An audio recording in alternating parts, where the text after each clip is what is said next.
James was enjoying his life on the island of Sodor, but he still had a lot to learn. "You're a special mixed traffic engine," said Sir Topham Hatt. "You can pull coaches or freight cars quite easily, but you must learn by your mistakes." James knew what Sir Topham Hatt meant. He could well remember that dreadful accident on his first day. "Be careful with the coaches, James," said kind little Edward. "They don't like being bumped." Everyone came to admire James. "I'm really a splendid engine," he thought, and suddenly let off steam. Whoosh! A shower of water fell on Sir Topham's nice new top hat.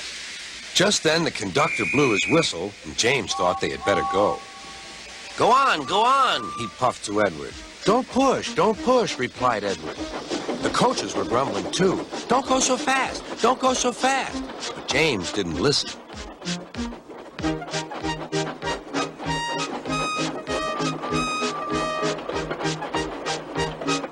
When at last they stopped at the next station, 2 coaches were beyond the platform.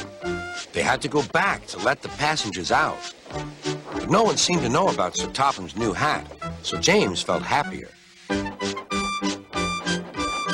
Presently, they came to the station where Thomas was waiting with his 2 coaches. "Hello, James," said Thomas. "Feeling better? That's good." "Oh, that's my conductor's whistle. I must go. I don't know what Sir Topham Hatt would do without me to run this branch line." And he puffed off importantly. Edward and James passed the field where James had had his accident. The fence was mended and the cows were back again.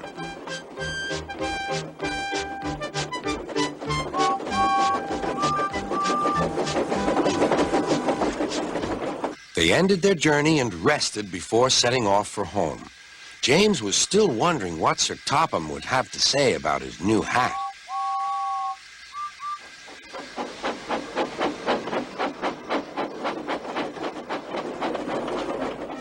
Next morning, he spoke severely to James.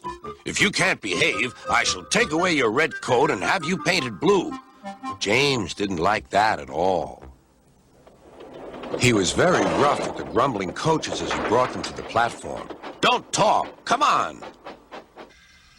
"Gordon never has to fetch his own coaches," he thought to himself, "and he's only painted blue." To make James even more cross, this time no one came near him. "I'll show them," he thought. "They think Gordon is the only engine who can pull coaches."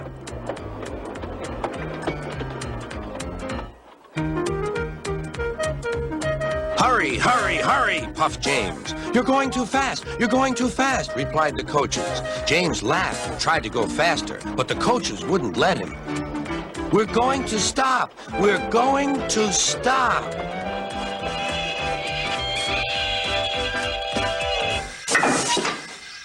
What's the matter? James asked his driver.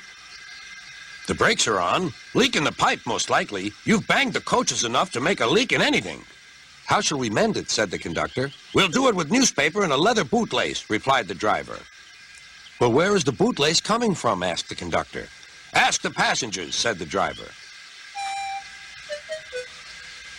You have a leather bootlace there, said the conductor to a smartly dressed man. Please give it to me. I won't.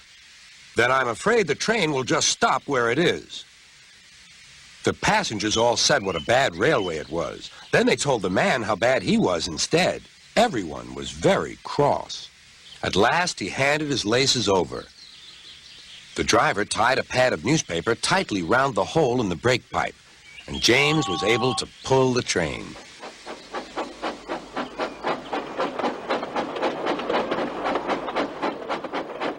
But he was a sadder and wiser James and took care never to bump coaches again.